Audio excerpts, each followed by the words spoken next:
Assalamualaikum warahmatullahi wabarakatuh. Alhamdulillahirabbil alamin. Wassalatu wassalamu ala sayyidina Muhammadin sayyidil mursalin sayyidil awwalin wal akhirin imamil muttaqin wa qaidil ghurril mayamin wa ala alihi wa ashabihi wa ansarihi wa atba'ihi bi ihsan yaumiddin. Allahumma ya rabbana lakal hamdu wa lakal syukru kama yanbaghi li jalali wajhika wa sultanik. Allahumma la nuhsi thana'an 'alaika anta kama athnayta 'ala nafsik. Allahumma ati nufusana taqwaha wa zakkiha anta khairu man zakkaha anta waliyuha maulaha. Allahumma ma asbaha bina min ni'matin aw bi ahadin min khalqik faminka wahdaka la syarika lak falakal hamdu wa lakal syukr. Allahumma inna asbahna minka fi ni'mati wa afiyati wa sitr fa atimma alaina ni'mataka wa afiyataka wa sitraka fi dunia akhirah. Walhamdulillah alamin. Bapak-bapak, ibu-ibu, saudara-saudara sekalian yang semoga senantiasa dirahmati Allah Subhanahu wa taala, kita bersyukur kepada Allah atas berlimpah ruahnya kenikmatan dan kerahmatan yang senantiasa kita terima dari Allah taala. Semoga kita senantiasa diberikan taufik dan kekuatan untuk terus bisa mensyukuri nikmat-nikmat Allah taala. Utamanya adalah nikmat hakiki, nikmat yang paling tinggi, nikmat iman, nikmat Islam, nikmat hidayah, nikmat ketakwaan, nikmat kesalehan, dan nikmat kebaikan. Termasuk di antaranya adalah nikmat kebersamaan dalam keimanan, ketakwaan, dan kebaikan seperti yang saat ini sedang kita jalani. Salawat serta salam semoga senantiasa tercurahkan kepada baginda Sayyidina Rasulullah SAW. Semoga kita senantiasa diberikan taufik dan kekuatan untuk tetap bisa istiqamah menapaki sunnah jalan beliau. Para jamaah yang rahmatullah ta'ala, melanjutkan kajian kita tentang tarhib Ramadan dalam rangka menyambut bulan suci Ramadan yang insya Allah tinggal kurang dari 3 pekan. Karena hari ini kita sudah berada di tanggal 9 Sya'ban, dan insya Allah prediksi kuatnya insya Allah kita akan memulai memasuki bulan suci Ramadan dengan berpuasa di hari pertama itu hari Selasa tanggal 13 April. Ini prediksi Mas Yan, insya Allah prediksi kuat akan terjadi kesepakatan atau setidaknya kebersamaan dalam mengawali Ramadan. Sebagaimana juga insya Allah kita akan bergembira menyambut Idul Fitri nantinya setelah kita selesai menunaikan ibadah Ramadan pada tanggal 1 Syawal. Itu juga insya Allah akan serempak kita sambut bersama-sama dengan sukacita dan berbahagia. Semoga Allah menyampaikan umur kita dan kesehatan kita untuk bisa bertemu dengan Ramadan dan Idul Fitri nanti. Insya Allah juga akan bersama-sama, dan Idul Fitri tahun ini juga insya Allah akan dirayakan bersama. Tidak ada perbedaan insya Allah. Itu pada hari Kamis tanggal 13 Mei. Ada potensi perbedaan untuk penetapan awal Ramadan, tapi seperti yang tadi kita sebutkan, jadi antara tanggal 13 hari Selasa dan tanggal 14 hari Rabunya itu tetap ada kemungkinan itu, tapi saya lebih yakin prediksi kuatnya insya Allah akan bersama-sama insya Allah. Nah, artinya bahwa kita sudah sekarang di tanggal 9 Sya'ban, insyaallah kita dan segera kita akan bertemu dengan bulan suci Ramadan kurang dari 3 pekan insyaallah yang akan datang. Mudah-mudahan seperti doa yang biasa kita lantunkan, Allahumma barik lana fi Rajab wa Sya'ban wa balighna Ramadan. Ya Allah, berkailah kami di bulan Rajab yang telah berlalu dan Sya'ban, dan sampaikanlah kami untuk bisa bertemu dengan bulan suci Ramadan tahun ini, dan mudah-mudahan tahun-tahun yang akan datang insya Allah. Tapi seperti yang sering saya ingatkan, bahwa ketika kita berdoa dengan doa itu, itu minimal niatkanlah, eksplisitkanlah, definitifkanlah bahwa yang kita minta itu bukan hanya diberi umur sehingga kita bertemu dengan bulan Ramadan. Jangan hanya itu saja, tapi niatkanlah setidaknya di dalam hati kita yang kita minta itu bukan hanya bertemu Ramadan, bukan hanya berjumpa Ramadan. Karena itu belum cukup. Jadi bercukup. Yang kita maksudkan adalah kita dipertemukan dengan bulan suci Ramadan dengan pertemuan yang sebaik-baiknya. Kita diperjumpakan dengan bulan suci Ramadan dengan perjumpaan yang penuh dengan keimanan, ketakwaan, kesolehan, kerahmatan, keberkahan. Karena betapa banyak orang yang diberi kesempatan bertemu Ramadan, tapi pertemuannya itu bukan pertemuan yang berkah. Pertemuannya bukan pertemuan yang baik. Insyaallah. Makanya saya sering malah dalam doa itu saya eksplisitkan. Saya eksplisitkan doanya, Allahumma balighna Ramadan balaghan hasanan. Jadi, atau bi ahsanil balagh. Ya Allah, sampaikanlah kami untuk bertemu dengan Ramadan dengan pertemuan yang baik, dengan pertemuan yang sebaik-baiknya, dengan pertemuan yang seberkah-berkahnya, insyaallah. Nah, kita berdoa itu tidak cukup kita lantunkan doa itu dan kemudian kita niatkan dalam hati dalam bentuk harapan. Karena kita diperintahkan untuk berdoa itu dengan sungguh-sungguh, dengan yakin akan dikabulkan, dengan harapan kuat untuk dikabulkan. Jadi gitu. Nah, doa kita diperintahkan ud'ullaha wa antum muqinuna bil ijabah. Jadi berdoalah kepada Allah, ya. Sementara kalian yakin akan dikabulkan. Nah, kita berdoa dan yakin doa kita dikabulkan itu berarti ada harapan kuat. Artinya bahwa kita sungguh-sungguh dalam berdoa. Dan salah satu bukti dan bentuk kesungguhan dalam doa itu adalah bahwa doa kita itu kita backup, kita sertai, kita buktikan kesungguhannya dengan usaha, dengan ikhtiar. Karena kalau ada seseorang berdoa dengan doa apapun tapi tidak disertai dengan ikhtiar dan usaha yang harus dia lakukan untuk membuktikan kesungguhan doanya, kesungguhan harapannya, itu siapapun tidak percaya kalau dia sungguh-sungguh. Orang berdoa minta rezeki, Allah marzuqna, Allah marzuqna, Allah marzuqna, ya Allah, inna nas'aluka ilman nafi'a wa rizqan wasi'a wa amalan salihan mutaqabbala, ya Allah, karuniakanlah kepada kami ilmu yang bermanfaat, rizki yang luas, jadi gitu, dan amal yang soleh. Kita berdoa itu, kita lantunkan itu, dan kita ingin itu. Tapi kita minta ilmu yang bermanfaat, tapi kita nggak menuntut ilmu, tidak pernah mau belajar. Itu nggak akan ada yang percaya kalau kita betul-betul berdoa minta ilmu yang bermanfaat. Jadi gitu. Kita berdoa minta rezeki.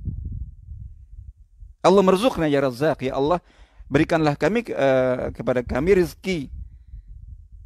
Wahai Zat pemberi rezeki. Tapi kita tidak berupaya, berikhtiar menempuh jalan untuk menjemput rezeki Allah. Tidak akan ada yang percaya bahwa kita sungguh-sungguh meminta rezeki. Jadi gitu. Nah, begitu juga kita berdoa, Allahumma barik lana fi Rajab wa Sya'ban wa ballighna Ramadan. Jadi gitu. Kita meminta agar supaya diri kita, hidup kita diberkahi di bulan Rajab dan Sya'ban. Rajab sudah berlalu, sekarang kita di bulan Sya'ban. Kita diminta diberkahi di bulan Rajab ini. Kita minta berkah. Tapi kita tidak ada upaya, tidak ada ikhtiar, tidak ada mujahadah untuk menjemput berkah Allah selama Sya'ban ini. Itu artinya doa kita nggak sungguh-sungguh. Kita minta agar dipertemukan Ramadan dengan pertemuan yang sebaik-baiknya. Pertemuan yang penuh iman, penuh takwa, penuh kesalehan, dengan hati yang suci dan bersih, tapi kita tidak melakukan persiapan, penyiapan diri untuk membuktikan kesungguhan doa kita. Tidak mungkin. Nah, oleh karena itu, mari kita terus memperbanyak doa itu. Allah mabaligna Ramadan balagan hasanah. Ya Allah, sampaikanlah kami untuk bisa bertemu dengan Ramadan dengan pertemuan yang baik atau sebaik-baiknya. Nah, kalau kita sungguh-sungguh, maka kita akan melakukan usaha, upaya, ikhtiar, mujahadah. Apa yang kita lakukan, apa yang kita ikhtiarkan ya? Apa yang kita ikhtiarkan dalam rangka untuk agar supaya kita betul-betul nanti bisa menyambut Ramadan, bisa bertemu Ramadan, menyambut Ramadan dengan sambutan yang baik, bertemu dengan Ramadan dengan pertemuan yang baik. Dan bertemu Ramadan dengan pertemuan yang baik karena Ramadan bulan istimewa, itu adalah bahwa kita itu berarti kalau kita yakin Ramadan istimewa bagi kita, maka berarti kita menyambutnya sejak sekarang dengan sambutan yang baik. Nanti ketika bertemu juga Masya Allah, itu kita masuk dalam bulan Ramadan dengan cara masuk yang baik. Jadi gitu. Terus dengan mengistimewakan Ramadan dengan persiapan istimewa, dengan iman istimewa, dengan takwa istimewa, dengan kesungguhan istimewa, dengan kejujuran istimewa, insya Allah begitu. Nah, itu semua ditentukan bagaimana persiapan kita sejak sekarang. Nah, kita sudah sempat jadi berbicara tentang bagaimana kita menyambut Ramadan atau bagaimana kita menjadikan Ramadan ini sebagai salah satu momentum untuk kita melakukan muhasabah iman. Jadi gitu. Kita tahu bahwa bekal terbaik yang harus kita siapkan, banyak bekal, tapi banyak bekal terbaik itu adalah bekal iman. Dan iman itu adanya di hati. Hati yang berisi dengan iman itu disebut dengan hati yang bersih, hati yang suci. Jadi gitu. Sementara hati yang tidak diisi dengan iman, tidak diisi dengan takwa itu hati yang kotor. Jadi gitu. Hati yang sakit. Sementara hati yang penuh dengan keimanan itu hati yang sehat, hati yang bersih, hati yang suci. Itulah yang penuh dengan keimanan.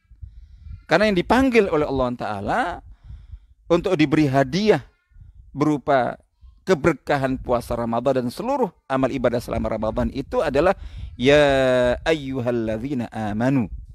Yang dipanggil itu orang-orang beriman. Kita ingin termasuk yang mendapatkan kemuliaan dan keberkahan dari Allah Ta'ala, kehormatan Allah Ta'ala dengan masuk dalam panggilan itu. Ya ayyuhalladzina amanu.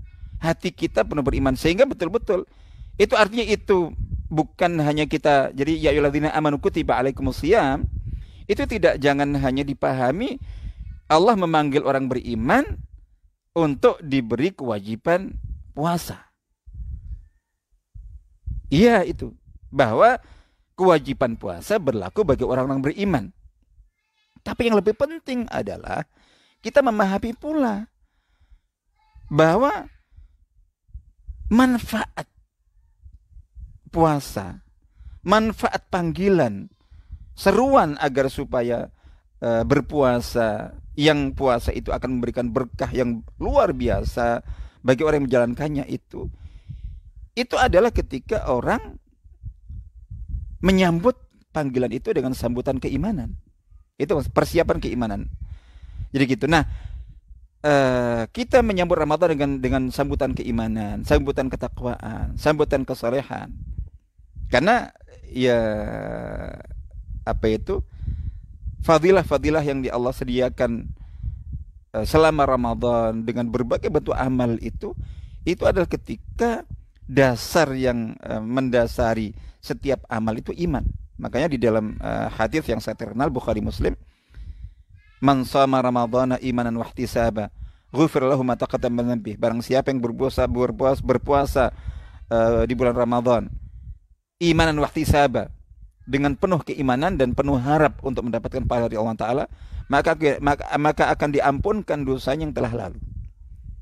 Janji diampunkannya dosa karena puasa itu harus didasari dengan imanan wahtisaba. Begitu juga fadilah qiyamul lail di bulan Ramadan. Kita melakukan salat malam, tarawih selama Ramadan. Itu juga sama, man qama ramadhana imanan wahtisaba. Ghufira lahu ma taqaddama min dzambi. Begitu juga siapa yang mendapat yang melakukan qiyamul lail dan berbagai amal ibadah lain pada malam Lailatul Qadar itu akan mendapatkan nilai pahala yang tidak terbatas. Itu juga sama. Man qama Lailatul Qadri imanan wahtisaba. Qiyamul lail pada malam Lailatul Qadar juga sama. Dasarnya iman dan takwa. Sekali lagi bahwa intinya adalah ketika kita menyambut Ramadan dengan keimanan, dan menyambut Ramadan keimanan itu artinya menyambut Ramadan dengan hati yang bersih, hati yang suci, sesuci mungkin, sebersih mungkin. Jadi gitu. Karena hanya hati yang bersih saja hati yang memiliki keimanan.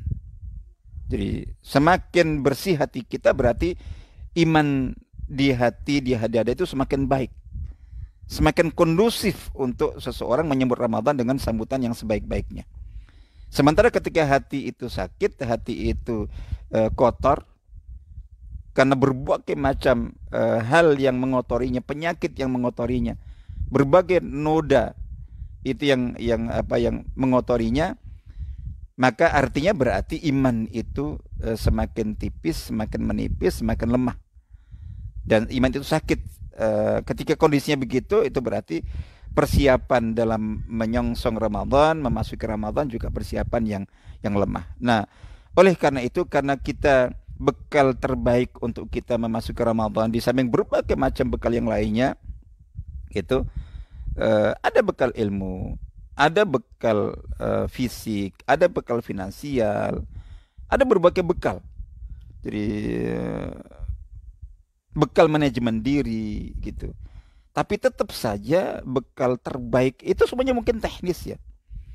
Tapi yang mendasar, yang paling substansial dan esensial itu adalah bekal iman. Bekal iman, insyaallah itu. Nah, dari iman maka kemudian orang akan melakukan segala persiapan yang lainnya, insyaallah begitu. Nah, untuk kita memiliki bekal iman itu harus betul-betul menjadikan hati kita itu adalah hati yang bersih, yang suci. Jadi gitu. Maka di sini pentingnya kita pada masa-masa sebelum Ramadan seperti sekarang ini itu bermujahadah, berusaha keras melakukan usaha-usaha tazkiyatun nafas, penyucian jiwa. Jadi penyucian jiwa. Karena dengan hati yang suci, hati yang bersih itu, maka kemudian hati itu akan terisi dengan keimanan dan ketakwaan serta kesalehan. Jadi hati yang bersih dan suci adalah hati yang penuh iman. Sementara hati yang kotor itu iman akan menjauh. Otomatis sudah. Jadi hati yang kotor hati akan menjauh. Insyaallah begitu. Nah, secara umum di sini mungkin pernah kita sampaikan. Jadi di dalam bagaimana sih hati yang bersih dan suci itu? Ada dua peringkat kalau kita baca dalam Al-Quran itu. Jadi hati atau jiwa seseorang itu ada 4 level. 2 level itu buruk, 2 level baik. Jadi ini level pertama yang paling buruk dan yang paling rendah itu adalah disebutkan jadi an-nufus arba. Jiwa atau hati seseorang dalam konteks iman kufur di sini itu ada 4 macam, 4 peringkat. Arba maratib. Yang pertama adalah an-nafsu al-amarah bisu. Itu seperti yang Allah firmankan di dalam surat Yusuf ayat 53 ya. Kisah Nabi Yusuf alaihissalam itu.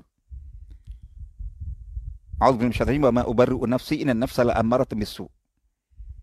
Jadi sesungguhnya nafsu itu amarah bisu. Itu banyak memerintahkan, menyuruh, mengajak kepada yang buruk. Ini an-nafsul ammarah bisu ini adalah yang terendah. Nyuruhnya itu artinya dominan. Dominan potensi jahat itu, potensi buruk itu. Sehingga nyuruh tegas-tegas, vulgar. Jadi menyuruh maksiat, melarang yang ma'ruf. Jadi gitu. Menyuruh, mengajak dan mendorong secara kuat kepada ini berarti dominan buruknya, berarti potensi imannya kalah. Nah ini berat kalau mudah-mudahan insyaallah kita terjauhkan dari jiwa ini atau hati ini. Nah yang kedua masih buruk itu adalah an-nafsul musawwilah. Ini juga seperti yang Allah firmankan melalui mulut Nabi Yakub alaihissalam dalam surat Yusuf, kisah Nabi Yusuf juga. Bisa dilihat surat Yusuf ayat 18 dan 83.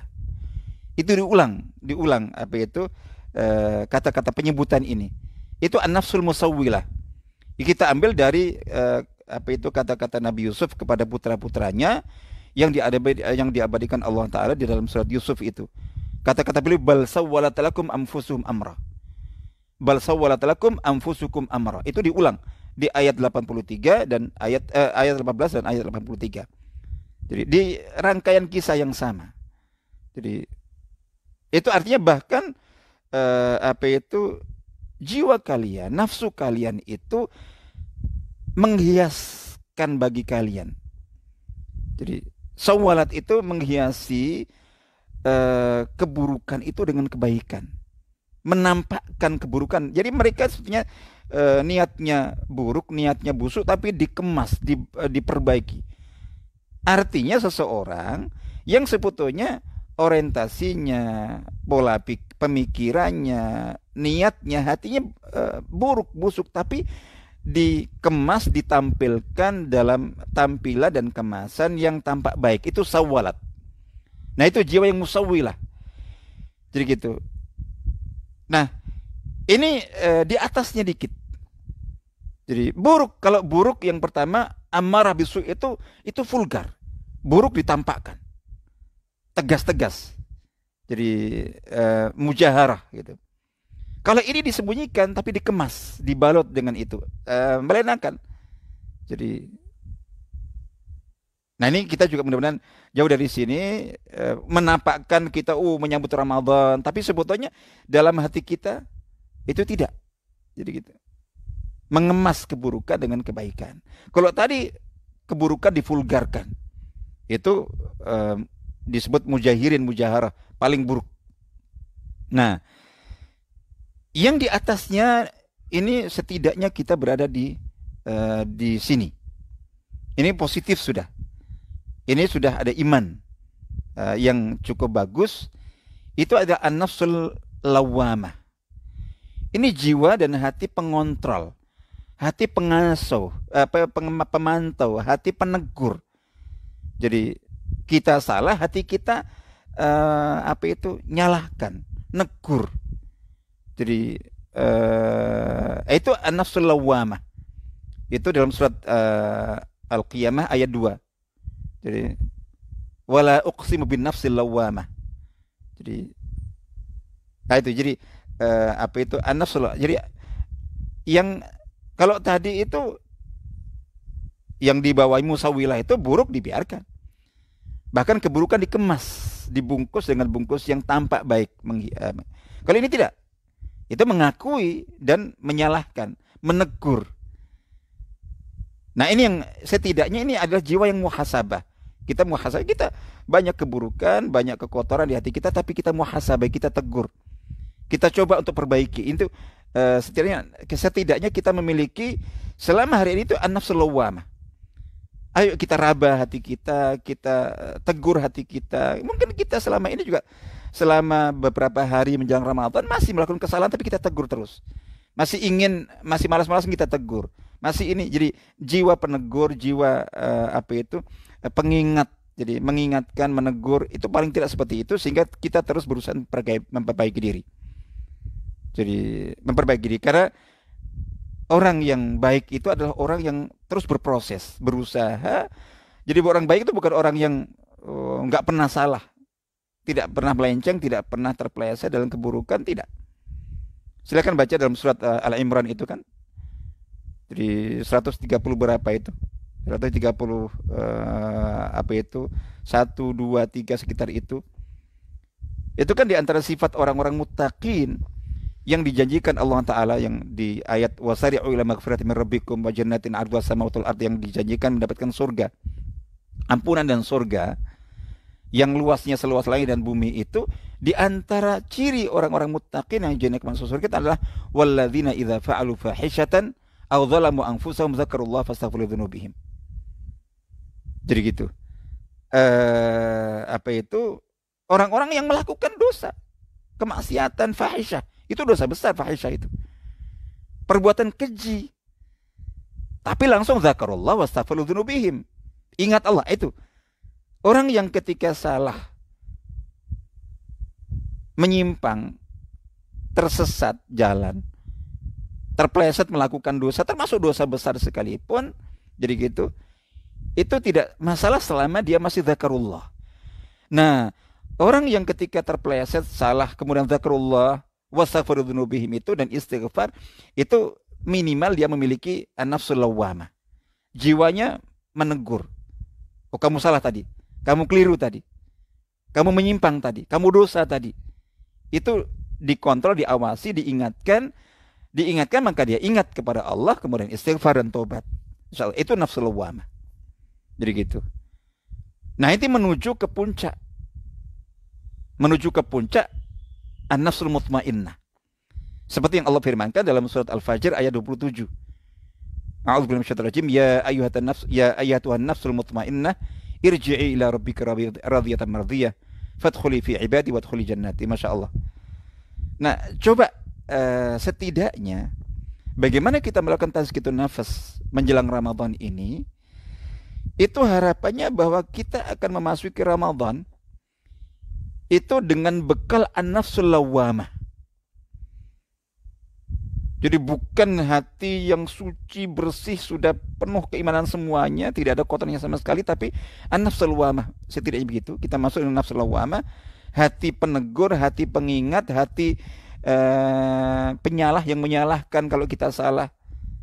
Terus kemudian mengingatkan kita kepada Allah Ta'ala. Itu masuk Ramadan. Nah, kita berusaha selama Ramadan nanti insya Allah dengan bekal an-nafsul lawwamah itu. An-nafsul lawwamah, jangan sampai kita memiliki an-nafsul musawwil, apalagi an-nafsul ammarah bisu.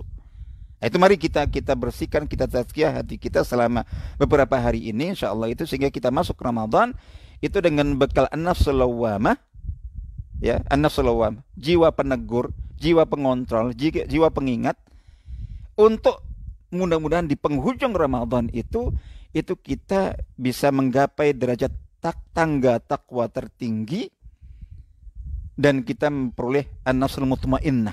Masya Allah. Ya, itu cita-cita, itu harapan. Bahwa nanti capainya seperti apa kita syukuri bagaimanapun, tapi kita kalau bercita-cita berharap itu kita patok apa itu di tangga tertinggi sebisa mungkin. Itu harapannya kita memasuki Ramadan itu dengan bekal an-nafsul lawwamah setidaknya. Terus untuk menuju nanti di penghujung Ramadan dengan mendapatkan nafsul mutmainnah, masya Allah. Nah, itu yang sukses insya Allah. Nah, tema yang kita angkat, jadi karena tadi kita katakan yang kita butuhkan, yang kita perlu persiapkan menjelang Ramadan ini adalah mempersiapkan diri, menyiapkan bekal, dan bekal terbaik adalah bekal keimanan. Keimanan itu keimanan di hati, dan hanya hati yang bersih, hati yang suci saja, hati yang tertazkiyah saja yang yang kondusif menerima keimanan. Jadi keimanan. Oleh karena itu yang harus kita lakukan adalah bagaimana kita melakukan tazkiyatun nafas. Nah, saya memilih tema tazkiyatun nafas versus tadzkiyatun nafas. Jadi gitu. Intinya kita mengajak bagaimana kita selama di hari-hari yang harus terus kita hitung tiap hari itu. Kita sekarang sudah di tanggal 9 Sya'ban. Jadi gitu. Ibaratnya berarti apa itu Ramadan itu tinggal berapa? Jadi tinggal 21 hari lagi atau 21 hari lagi, 20 hari lagi.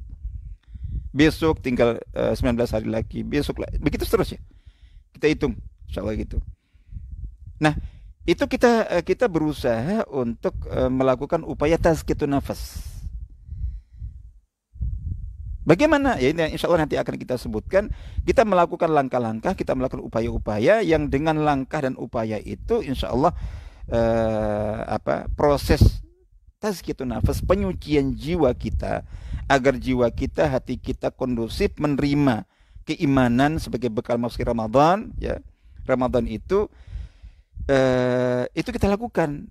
Nah, di saat yang sama kita waspada sewaspada mungkin, jangan sampai yang kita lakukan itu justru langkah-langkah, sikap-sikap, perbuatan, kata-kata atau apapun termasuk pikiran-pikiran yang itu termasuk dalam kategori tadzkiyatun nafas. Lawan dari tazkiyatun nafas adalah tadzkiyatun nafas. Apa itu kalau tazkiyatun nafas itu penyucian jiwa? Kalau tadzkiyatun nafas itu pengotoran jiwa. Mungkin ada pertanyaan, masa ada sih Ustaz orang Islam yang sengaja mengotori jiwanya? Ya gitu. Mungkin kalau ditanya dia juga tidak. Dari sisi keinginan. Misalnya, memang kamu mau ngotori jiwa kamu sengaja? Nggak ada. Seperti mana ada orang yang mau mengaku saya ikuti langkah-langkah setan. Tidak ada. Jadi gitu. Jadi wong iblis saya ketika menggoda Nabi Adam mengatakan enggak, saya menginginkan kebaikan bagi kamu. Jadi gitu. Fir'aun itu yang dikatakan apa? Ya, saya ingin memperbaiki kalian semuanya. Yang merusak itu malah Nabi Musa alaihissalam yang dituduh gitu. Kalau di sisi keinginannya. Sehingga intinya ya kalau dikatakan orang semua tidak ingin mengotori jiwanya, jadi gitu. Itu maunya, keinginannya. Jadi, tapi faktanya tanpa disadari sebetulnya banyak orang termasuk mungkin kita, termasuk saya. Itu melakukan hal-hal, melakukan tindakan-tindakan itu yang masuk dalam kategori tadzkiyatun nafas, pengotoran jiwa. Jadi gitu. Pengotoran jiwa. Bagaimana? Itu tadi. Karena ini lawan. Jadi tazkiyatun nafas itu penyucian jiwa, tadzkiyatun nafas itu adalah pengotoran jiwa. Itu kontra. Itu lawan. Itu versus. Artinya apa? Artinya kalau seseorang, jadi kapan seseorang melakukan tadzkiyatun nafas, melakukan tindakan aksi pengotoran jiwanya, yang berarti itu dia secara tanpa sadar menjauhkan iman dari hati dan jiwanya.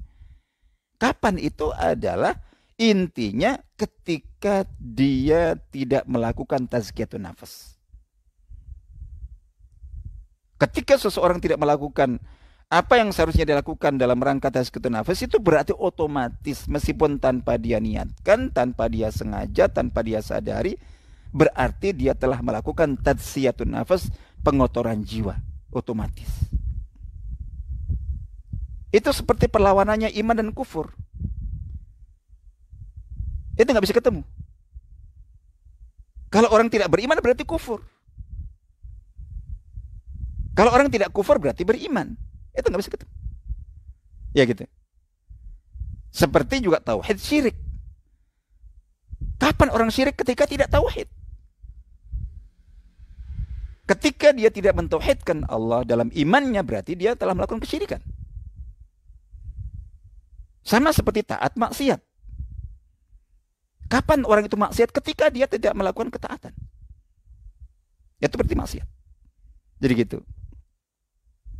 Artinya seharusnya dia taat di situ, tapi tidak. Itu berarti maksiat.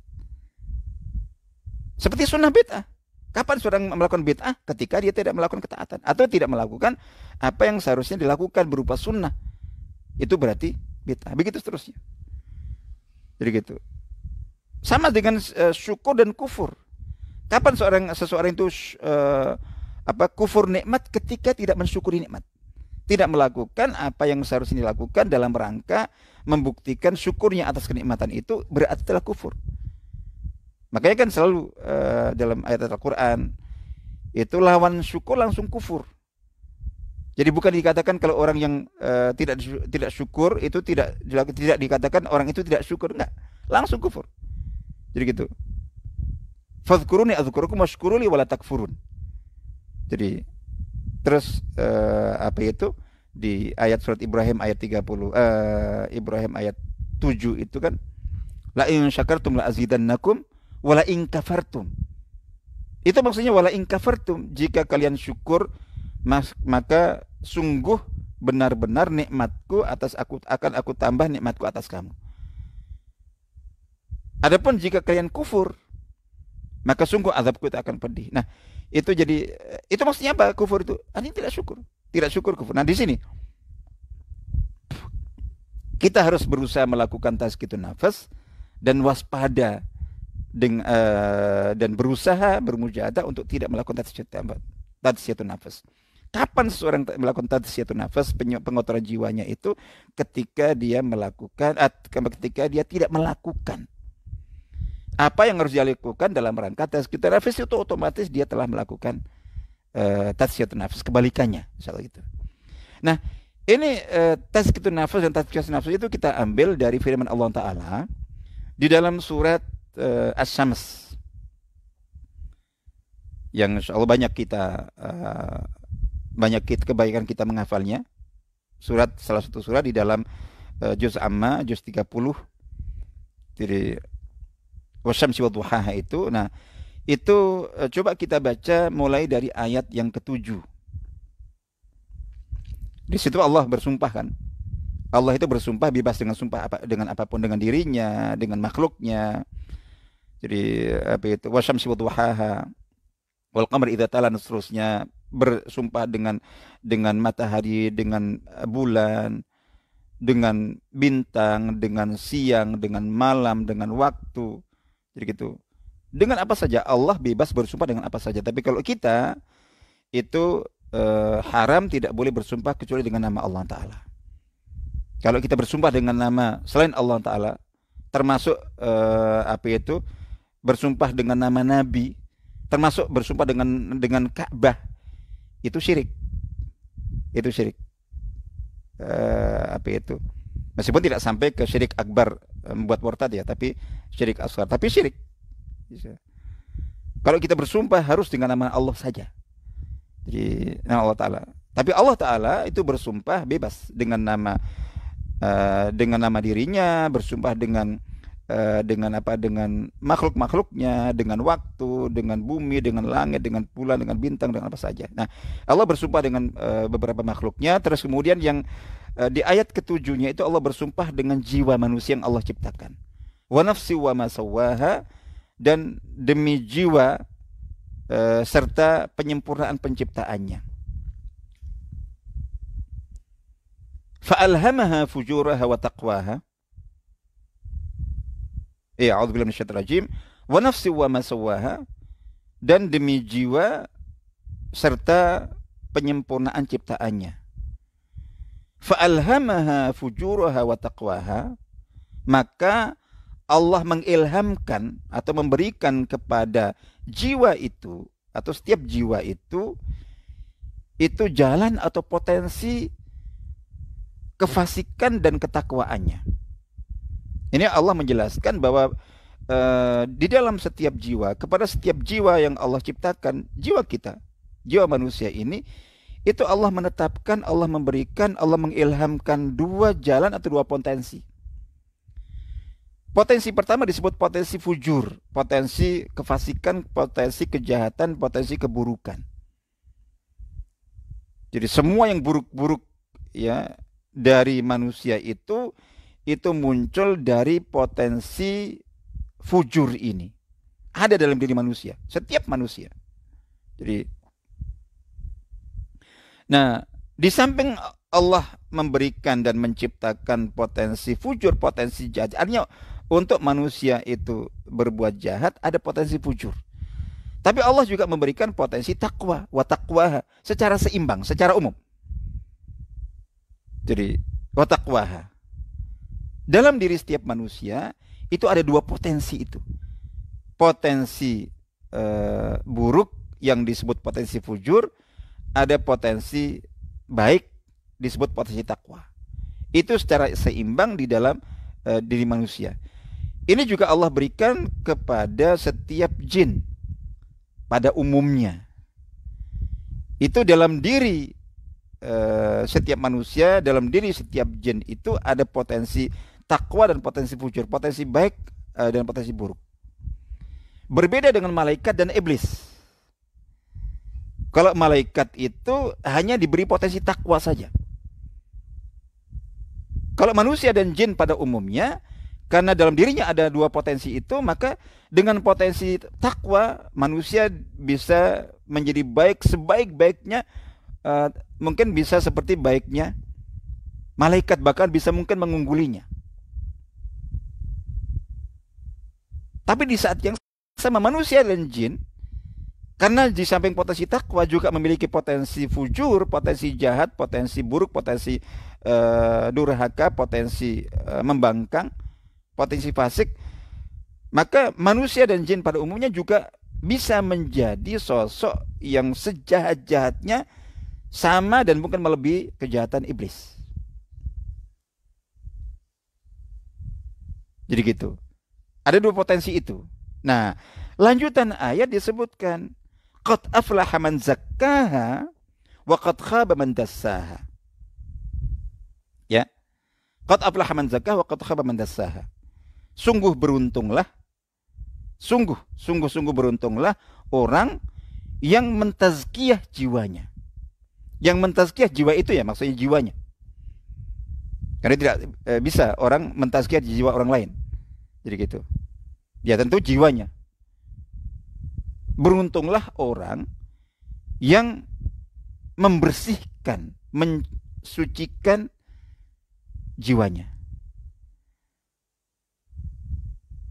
Ini untuk orang yang beruntung.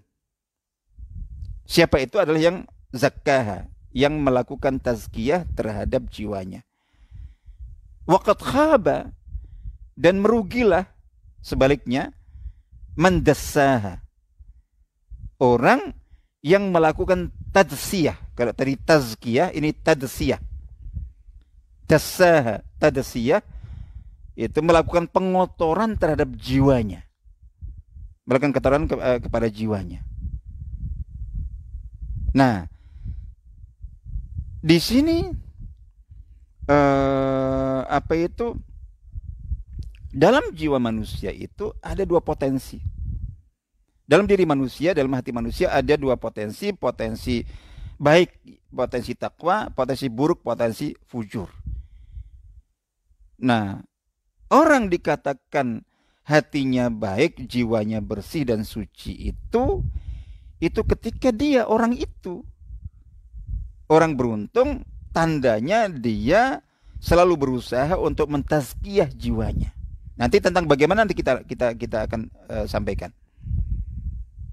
Jadi, tapi intinya adalah dia yang bertanggung jawab, yang harus melakukan itu. Jadi gitu. Nah, sebaliknya ada orang lain itu yang juga diberi jiwa yang sama, dengan diberi potensi yang sama, potensi takwa, potensi fujur, tapi justru hatinya kotor. Ini hatinya bersih. Mengapa kok bersih? Karena dia melakukan zakah. Karena dia melakukan zakah. Melakukan proses upaya tazkiyatun nafas.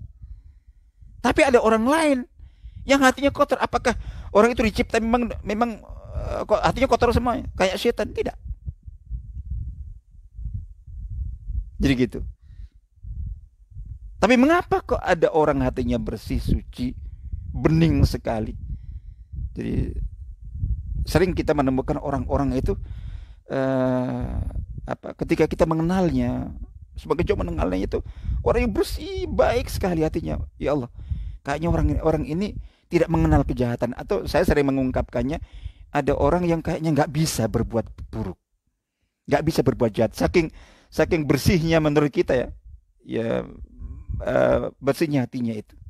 Apakah orang itu dicipta memang hanya dengan hati yang bersih saja kayak malaikat? Tidak. Jiwa dia sama diciptakan Allah itu wa nafsi wa masawwaha.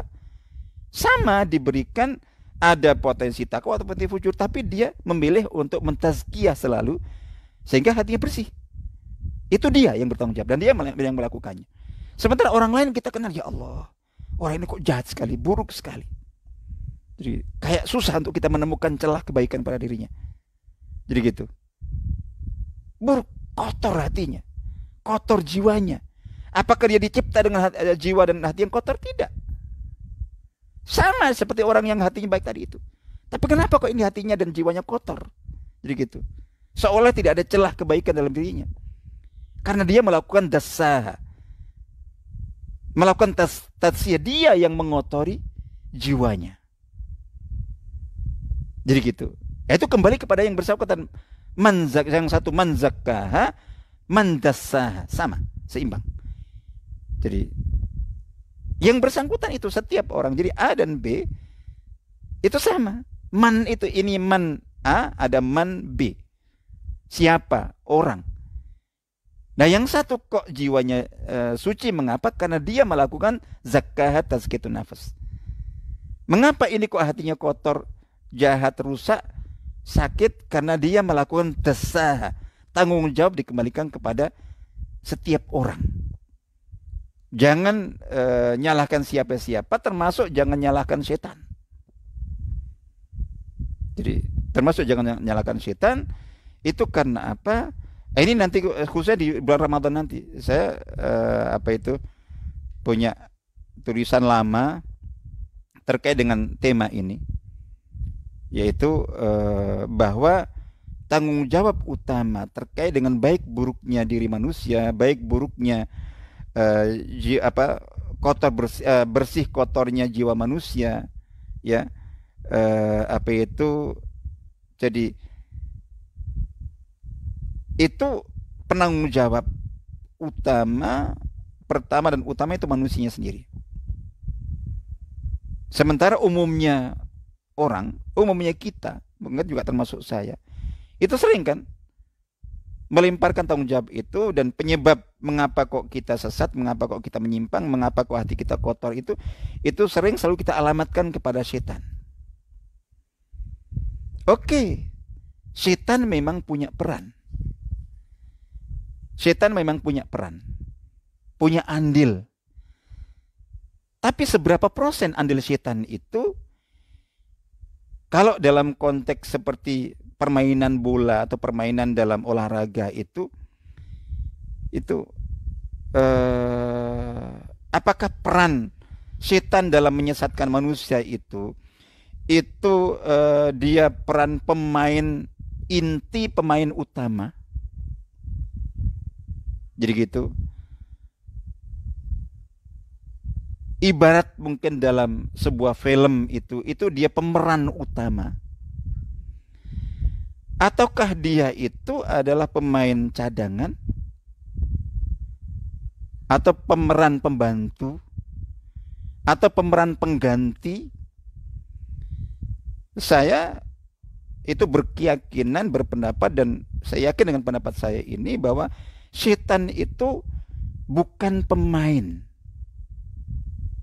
bukan pemeran, bukan pelaku bagi kepenyesatan manusia. Jadi bukan pemain cadangan, bukan pemeran pengganti, ya. Apalagi pemeran utama dan pemain utama. Tidak. Saya menyebut posisi setan, betul dia punya peran, betul dia punya pengaruh, punya andil, tapi andilnya, posisinya, perannya itu adalah peran penonton yang sebagai supporter, penggembira. Jadi yang bagian ojo-ojo itu. Jadi atau setidaknya provokator. Memang provokator, bukan pemain.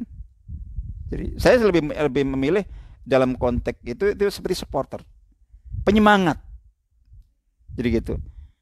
Kalau dalam konteks mungkin acara ya, acara itu dia bukan yang mengadakan, dia bukan yang menjalankan acara itu. Jadi pemeran inti di acara itu, jadi gitu. Tapi saya menyebutnya itu dia bagian ajak-ajak, misalnya dalam kebaikan atau keburukan itu yang bagian ngajak, nyebar brosur, masang flyer, kayak gitu. Terus ngundang woro-woro, jadi gitu. Untuk menegaskan ini silahkan baca surat Ibrahim ayat 22. Jadi apa yang terjadi ketika di hari kiamat nanti orang-orang yang disesatkan oleh setan atau mengikuti ajakan setan itu terus berusaha untuk mengatakan ini gara-gara setan ya Allah.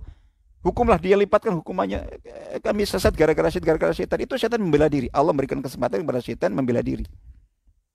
Jadi gitu. Itu dengan mengatakan.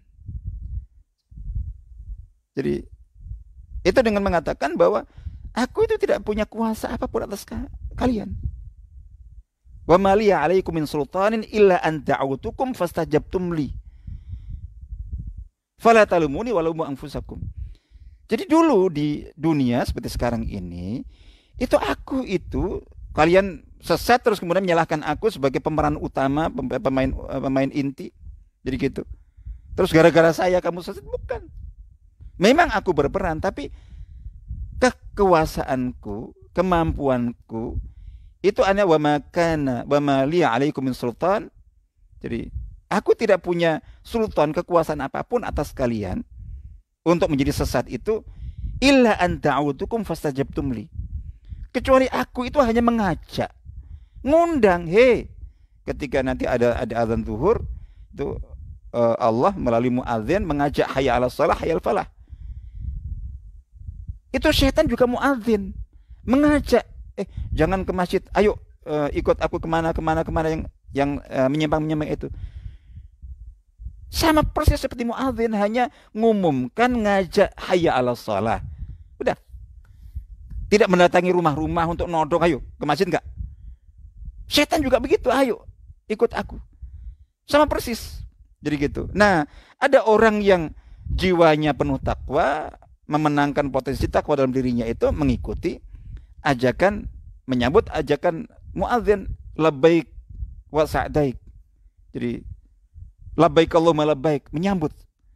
Tapi yang lainnya lebih mendengarkan ajakan setan. Jadi gitu. Tapi ketika orang itu tidak mendengarkan ajakan setan, tapi lebih mendengarkan ajakan muadzin, apa setan bisa apa? Sebaliknya ketika muadzin juga menggunakan azan mengajak sholat, tapi ternyata orang itu nggak mendengarkan, muadzin bisa apa? Persis seperti itu. Jadi gitu. Nah, ini nanti kita buktikan. Setiap Ramadan selalu saya ingatkan. Jadi bagi yang mungkin ragu tentang ini, bahwa setan itu perannya itu hanya peran woro-woro, peran pengundang, peran pemberitahu, penyampai informasi, penyebar brosur, pemasang flyer, jadi gitu. Bukan pemeran pemeran atau pemain inti utama, bahkan tidak juga cadangan pengganti. Supporter, nyemangati, jadi gitu. Itu setan itu. Itu buktinya nanti kita bisa lihat ketika Ramadan tiba. Jadi berdasarkan hadis sahih yang banyak kita hafal bahwa idza jaa Ramadan, hadis muttafaq alaih. Idza jaa Ramadan futihat abwabul jannah. Jadi ketika telah tiba nanti bulan Ramadan, salah satu keistimewaan bulan Ramadan itu adalah futihat abwabul jannah, seluruh pintu surga dibuka selebar-lebarnya. Wa ghaliqat abwabun nar, dan seluruh pintu neraka ditutup serapat-rapatnya, dikunci, digembok, ibaratnya mungkin 23 25 gemboknya itu. Nah, wasufitati syayatin, dan setan-setan penggoda yang biasanya bebas leluasa menggoda kita, mengajak, membisik-bisiki kita, mengajak-ajak kita kepada keburukan itu sufidat, dirantai, dibelenggu. Artinya apa? Setan selama Ramadan saja itu dinonaktifkan. Jadi dibelenggu, dirantai sehingga tidak bisa menggoda. Setan yang biasa menggoda itu selama Ramadan itu tidak menggoda. Makanya saya sering katakan bahwa ketika selama Ramadan orang masih punya kerentek buruk, niat jahat, pikiran kotor, bahkan melakukan tindakan-tindakan pelanggaran maksiat dan seterusnya itu, dan itu banyak sekali, itu jangan sebut-sebut setan, jangan tuduh setan. Meskipun setan itu jahat dan musuh terbesar kita, tapi kita juga harus adil kepada setan. Jangan bawa-bawa setan selama Ramadan. Tapi mengapa masih banyak keburukan? Ya berarti itu asli. Berarti itu asli manusianya, asli kitanya. Berarti selama ini, selama Ramadan, di luar Ramadan pun itu, ketika kita punya kecenderungan buruk-buruk itu juga setan berperan, tapi hanya pemeran penambah. Jadi gitu, ngajak ini. Tapi aslinya ketika akhirnya kita terjerumus dalam keburukan itu kitanya. Kita yang sengaja milih jalan itu. Insyaallah gitu. Oke. Nah, ini yang dikuatkan dengan tadi. Jadi artinya bahwa dalam surat Asy-Syams ayat 98 ini disebutkan bahwa jiwa manusia itu Allah menciptakannya saja. Jadi jiwa secara umum itu jiwa nabi dan jiwa Nabi Musa dengan jiwa Firaun itu aslinya sama. Jadi gitu.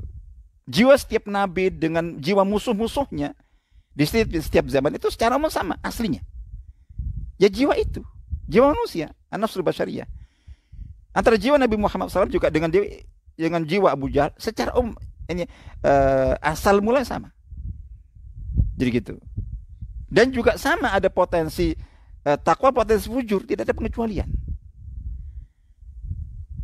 Yang berbeda adalah nanti ada proses dalam tazkiyatun nafas, penyucian jiwa Nabi, itu ada intervensi Allah Ta'ala.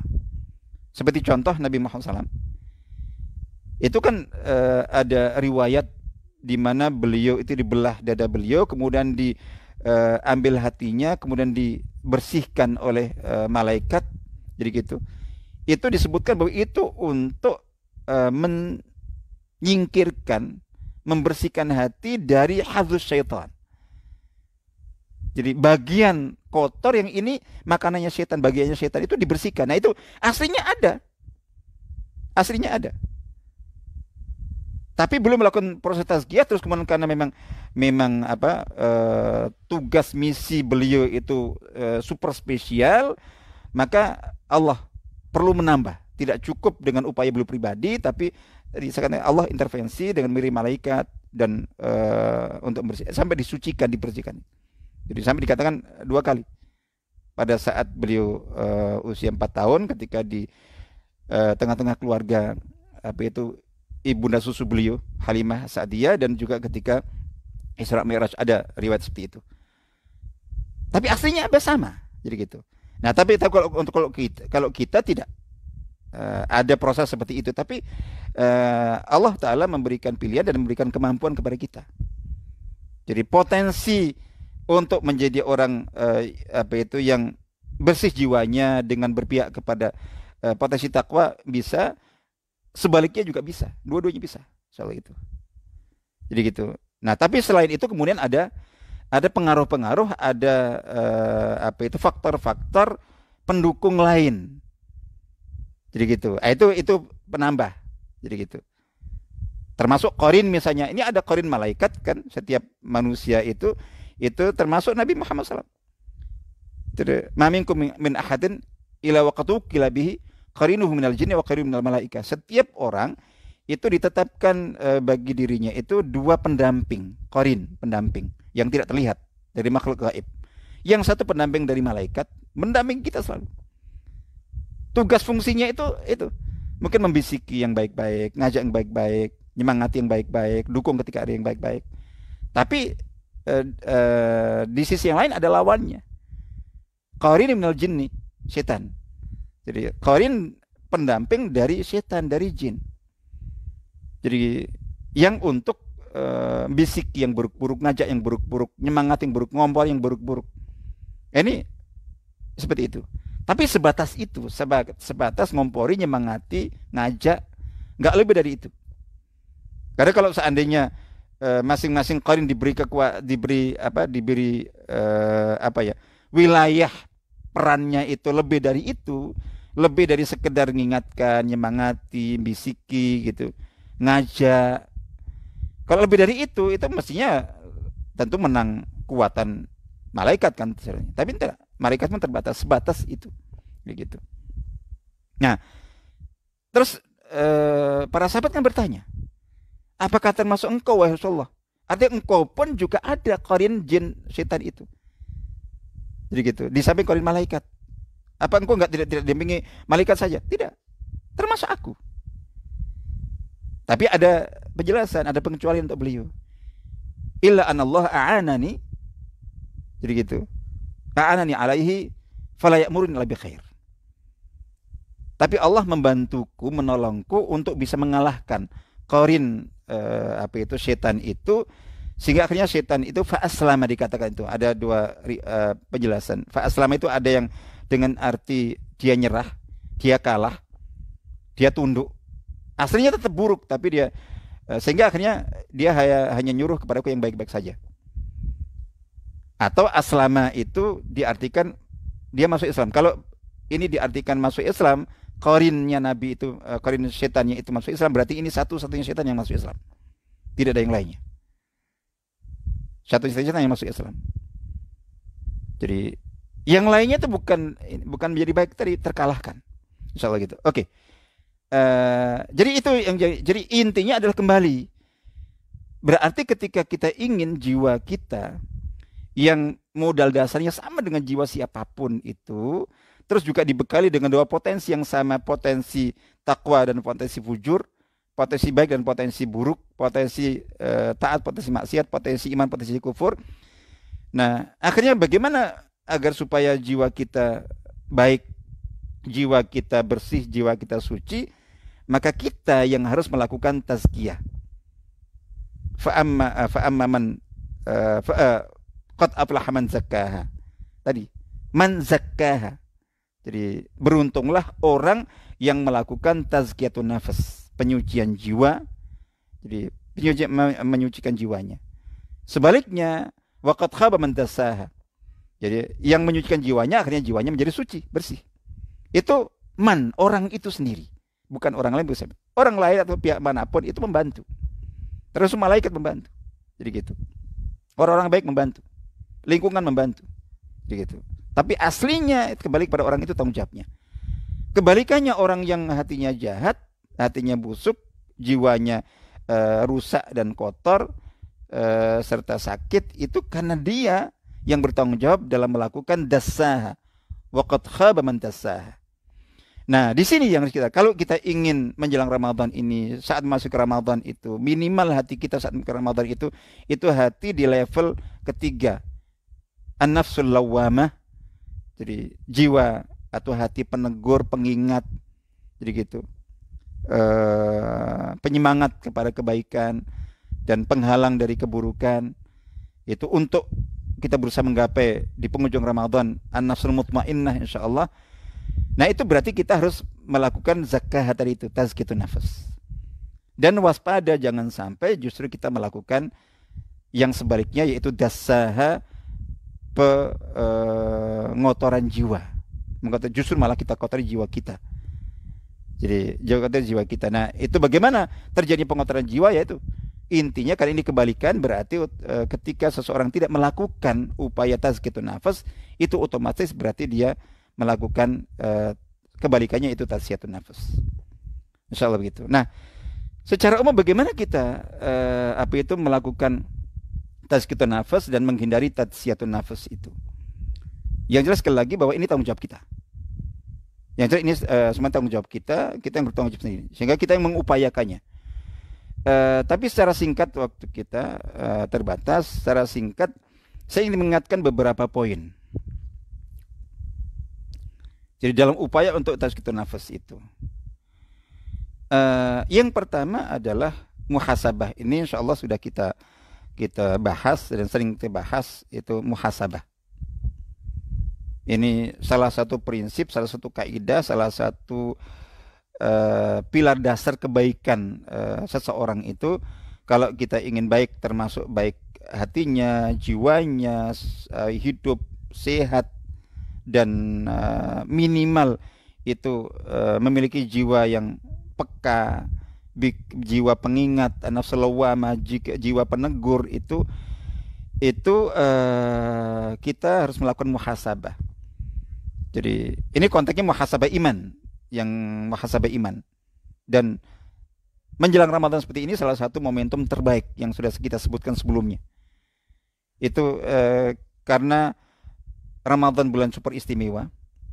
Ibarat tamu pasti dirindukan, atau orang yang mau datang dan hadir ke rumah seseorang itu ibarat orang yang mau datang, mau hadir, sementara orang itu sangat spesial sekali, sangat dicintai, sangat dirindukan, sangat dikangenkan, itu ibaratnya begitu.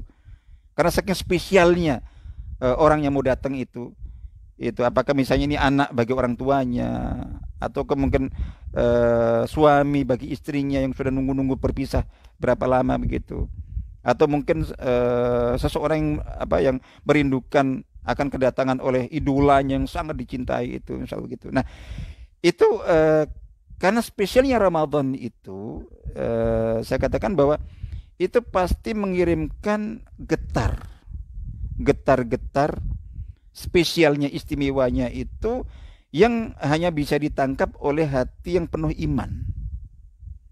Jadi gitu. Yang bisa menangkap getar atau sinyal keistimewaan Ramadan itu adalah radar keimanan di hati. Nah, bagaimana, apakah hati kita termasuk tadi? Termasuk an-nafsul mutmainnah, atau setidaknya nafsul lawwamah, jadi gitu, atau naudzubillah kan masih nafsul musawwilah, itu misalnya gitu,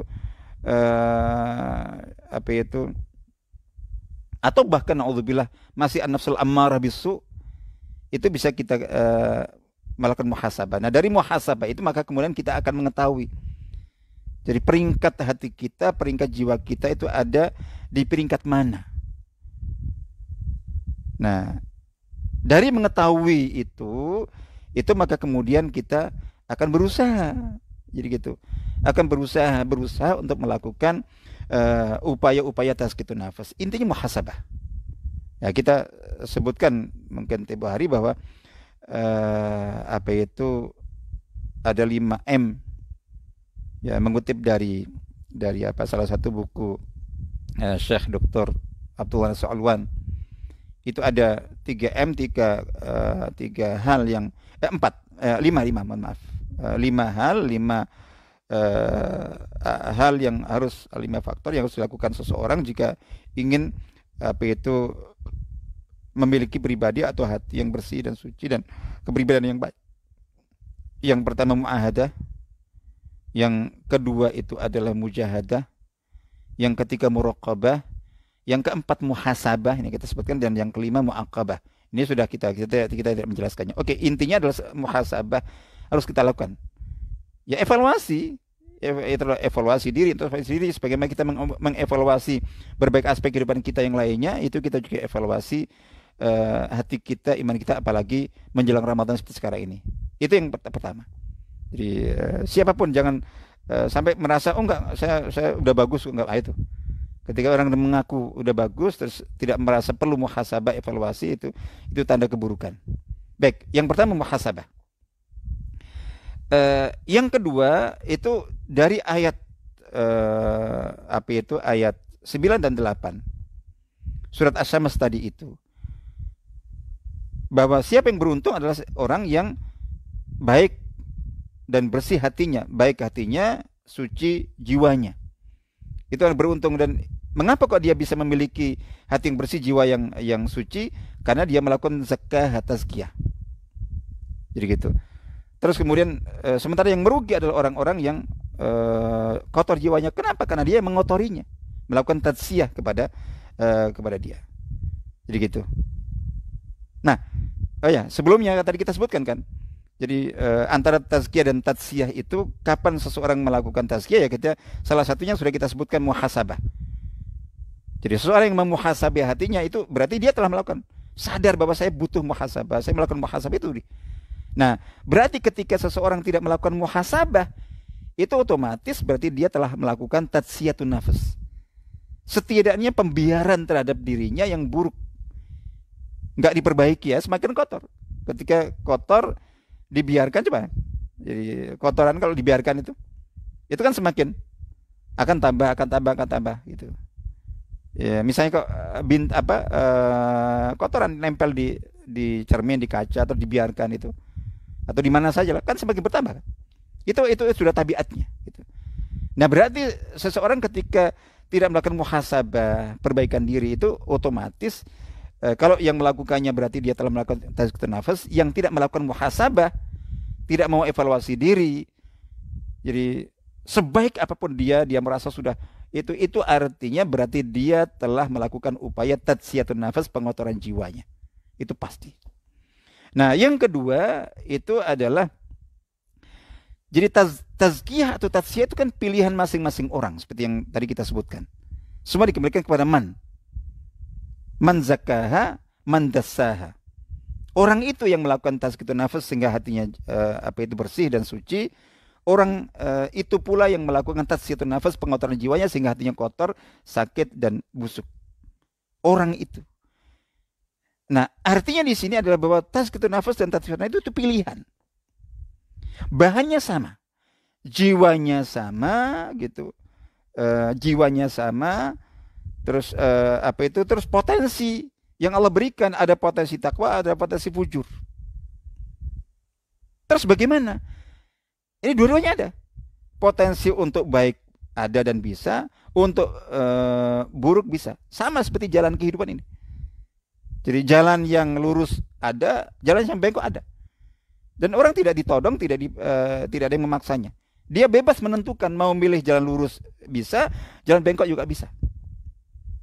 Jadi memilih as-siratal mustaqim bisa. Potensinya ada untuk milih itu. Jadi gitu. Sementara milih jalan yang rusak, yang sesat, yang menyimpang, yang belok itu juga bisa. Potensi dia untuk memilih. Jadi jalannya ada, potensinya ada. Nah, ini beda dengan malaikat yang tadi kita sebutkan. Malaikat itu hanya dicipta dengan satu potensi takwa saja. Tidak ada potensi fujur. Jadi gitu. Jalan keburukan ada. Malaikat tidak bisa. Tidak bisa menempuh jalan keburukan, jalan kejahatan, jalan kekufuran. Karena apa? Dalam dirinya tidak dibekali potensi fujur. Yang Allah hanya membekali semua malaikat yang dicipta itu dengan potensi iman, takwa, dan kesolehan. Tidak ada. Jalannya ada, tapi dia nggak bisa menempuh jalan itu. Karena ada potensinya. Juga kebalikannya iblis. Iblis itu dicipta hanya dengan potensi kebalikan malaikat. Kalau malaikat potensi takwa saja, kalau iblis potensi fujur saja. Tidak ada potensi baiknya. Jangan berharap iblis, setan itu akan tobat, akan menjadi baik. Jadi gitu. Gak ada. Ini yang iblis setan asli ya. Jadi gitu. Kalau dari jin pada umumnya yang bersifat seperti iblis dan setan, ya bisa kembali. Seperti juga dulu musuh-musuh Islam sebelum masuk Islam itu kan jiwanya jiwa iblis, jiwanya jiwa setan. Jadi gitu. Tapi dia bukan setan dan iblis yang asli. Hanya sifatnya. Potensi baik masih ada, itu ternyata bisa kembali, bisa tobat, insyaallah gitu.